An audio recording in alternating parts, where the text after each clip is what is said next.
नंदिनी एक अमीर परिवार की लड़की है। वो तीन भाइयों की एक अकेली बहन है, लेकिन वो शादी के बाद अपने मायके जाने से बहुत डरती है। उसकी शादी अभी 2 दिन पहले ही विकास के साथ हुई थी। नंदिनी को पगफेरे की रस्म के लिए अपने मायके जाना था, लेकिन नंदिनी अपने मायके जाने को तैयार नहीं थी। वो अपने मायके ना जाने के लिए कोई ना कोई बहाना बना ही देती। लेकिन एक दिन विकास नंदिनी को जबरदस्ती उसके मायके छोड़ आता है। नंदिनी उसे मना कर रही थी, लेकिन विकास ने उसकी कोई बात नहीं मानी।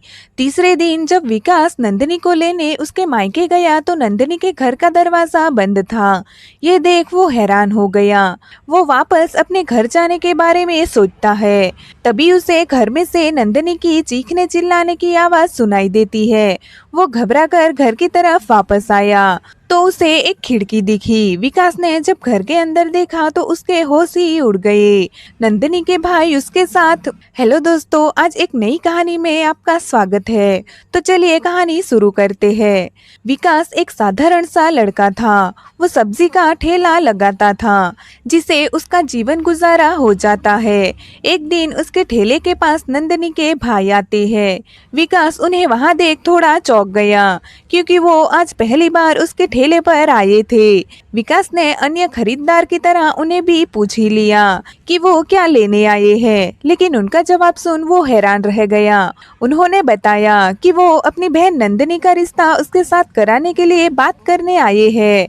विकास को तो कुछ भी समझ नहीं आ रहा था कि वो क्या कहे। वो तो इतने बड़े घर की लड़की से शादी करने के बारे में सोच भी नहीं सकता था, लेकिन वो इस रिश्ते को मना भी नहीं कर पाया। लेकिन विकास अभी भी ये बात नहीं समझ पा रहा था कि आखिर इतने बड़े और अमीर घर की लड़की की शादी उसके जैसे मामूली सब्जी वाले से क्यों करना चाहते हैं, जबकि वो तो दिखने में भी सामान्य ही है और उसकी शादी की भी उम्र भी लगभग निकल ही चुकी थी। विकास ने जब ये बात अपने पड़ोसी को बताई तो वो लोग उसकी बात पर यकीन ही नहीं कर रहे थे और वो लोग विकास को कहने लगे कि नंदिनी के भाई उसके साथ मजाक कर रहे होंगे। विकास को उनकी बात सही लगती है। आखिर वो क्यों अपनी इकलौती बहन की शादी उस जैसे गरीब से करवाएंगे? कहाँ वो महलों में रहने वाली और कहाँ विकास एक मिट्टी के कच्चे घर में रहने वाला। ये सारी बात सोच विकास को बहुत दुख होता है। उसे लगता है कि नंदिनी के भाई उसकी फीलिंग्स का मजाक उड़ा रहे हैं। दूसरे दिन वो अपनी सब्जी का ठेला लगा रहा था, तब नंदिनी के भाई फिर से उसके पास आते हैं और विकास के साथ बात करते हैं और उसे बताते हैं कि शादी कल मंदिर में कर देंगे। विकास सिर्फ सिर हिलाकर रह जाता है। विकास ने अभी तक नंदिनी को नहीं देखा था, इसीलिए वो सोचता है कि लड़की जरूर बुरी दिखती होगी या फिर उसमें कोई दिक्कत होगी, इसीलिए वो उसके जैसे मामूली लड़के के साथ शादी करवाने को तैयार है। शाम को वो घर आकर अपने पड़ोसियों को वो शादी की बात बताता है, तो वो लोग उसकी बात पर बिल्कुल यकीन नहीं करते। ये जानकर विकास उनको बताता है कि कल उसकी और नंदिनी की मंदिर में शादी है, तो वो लोग वहीं चलकर देख ले। विकास की बात सुन वो लोग तैयार हो जाते हैं। धीरे धीरे शादी की बात पूरे गांव में पता चल जाती है। अगली सुबह विकास अपने पड़ोसियों और दोस्तों के साथ मंदिर जाता है। वहाँ कुछ गांव वाले भी मौजूद थे, जो वहाँ खाना खाने आए थे। आए भी क्यों ना, गांव के अमीर परिवार की लड़की की शादी जो थी और उन सबको मुफ्त का अच्छा खाना मिलने वाला था। लेकिन जब विकास और गांव वाले वहां पहुंचे तो शादी के लिए कोई खास तैयारियां नहीं थी और खाने में सिर्फ खिचड़ी बनी थी, जिसकी किसी को भी उम्मीद नहीं थी। गांव में किसी गरीब किसान की बेटी की भी शादी होती थी, तब भी वहां 3-4 प्रकार का खाना बनता था और यहाँ तो नंदिनी 3 भाइयों की एक अकेली बहन थी और अमीर परिवार की लड़की भी, फिर भी कोई खास तैयारियां नहीं थी। ये सब देखकर तो विकास को अपनी सोच सच में बदलती हुई लगी कि जरूर लड़की बुरी दिखती होगी या उसमें कोई दिक्कत होगी। लेकिन विकास की सोच तब गलत हुई जब उसने नंदिनी को अपने सामने देखा। वो बहुत ही खूबसूरत दिख रही थी। उसका रंग रूप तो किसी का भी मन मोह ले ऐसा था और ना ही उसमें कोई शारीरिक समस्या नजर आ रही थी। थोड़ी ही देर में नंदनी और विकास की शादी हो जाती है। विकास नंदनी को लेकर अपने घर आ जाता है। विकास का घर छोटा सा था, वो मिट्टी का ही कच्चा घर था। अब तो सब गांव वाले भी जा चुके थे। विकास ने ही नंदनी का गृह प्रवेश करवाया।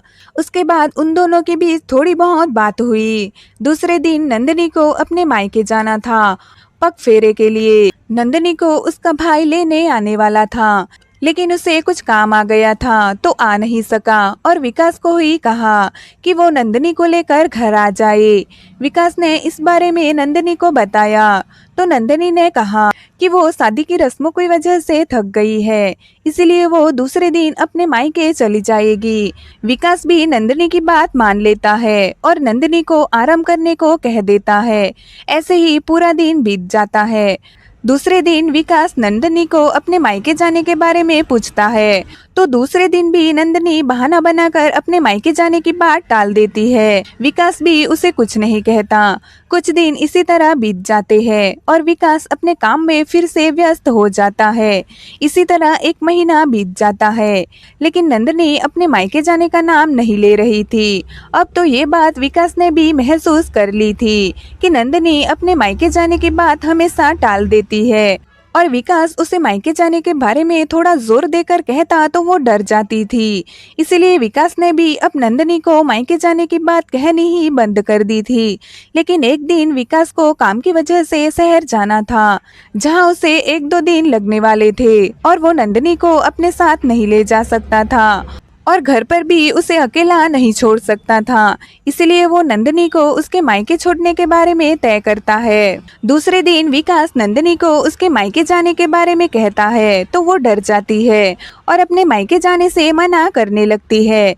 लेकिन विकास उसे जबरदस्ती उसके मायके छोड़ आता है और नंदनी के भाई को भी बता देता है कि वो 2 दिन में वापस आकर नंदनी को लेकर जाएगा। नंदनी के भाई भी कुछ नहीं कहते और विकास अपने काम के लिए निकल जाता है। 3 दिन बाद विकास अपना काम खत्म कर नंदनी के घर आता है। वैसे तो विकास 2 दिन में वापस आने वाला था, लेकिन कल उसे काम खत्म करते अंधेरा हो गया था, जिस वजह से वो शहर में ही रुक गया था और वहां से सीधा नंदनी के घर आ गया था।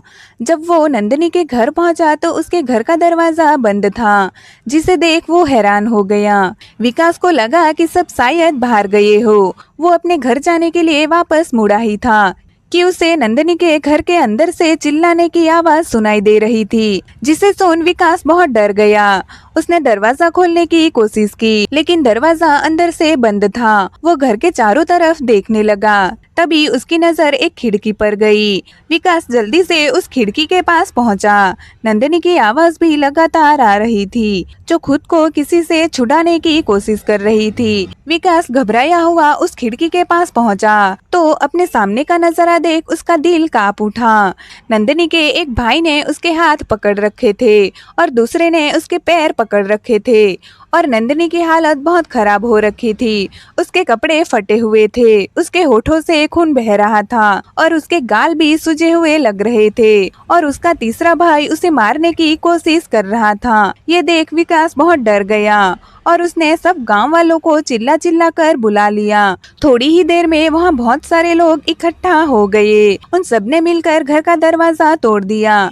विकास नंदनी की तरफ भागा और भाइयों से नंदनी को छुड़वा लिया और अपने गले लगा लिया। नंदनी के भाई भी अचानक सबके आ जाने से हड़बड़ा गए। विकास ने नंदनी के भाइयों से पूछा कि वो क्यों ये सब कर रहे हैं और नंदनी को मारना क्यों चाहते हैं।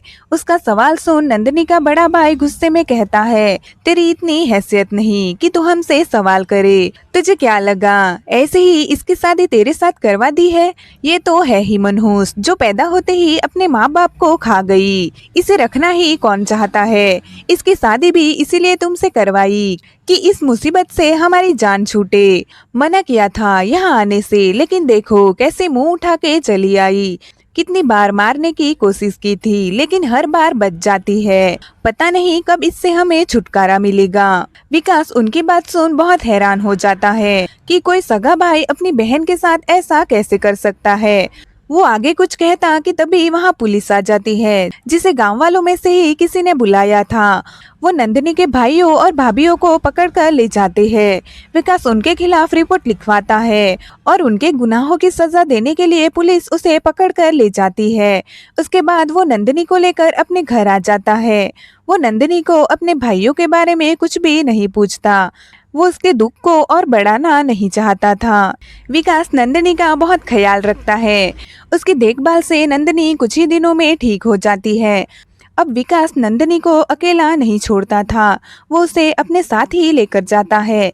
समय बीतता गया, नंदिनी धीरे धीरे अपने पुराने डर से बाहर आने लगी। अब उसके चेहरे पर उसकी मासूम मुस्कान लौट आई थी।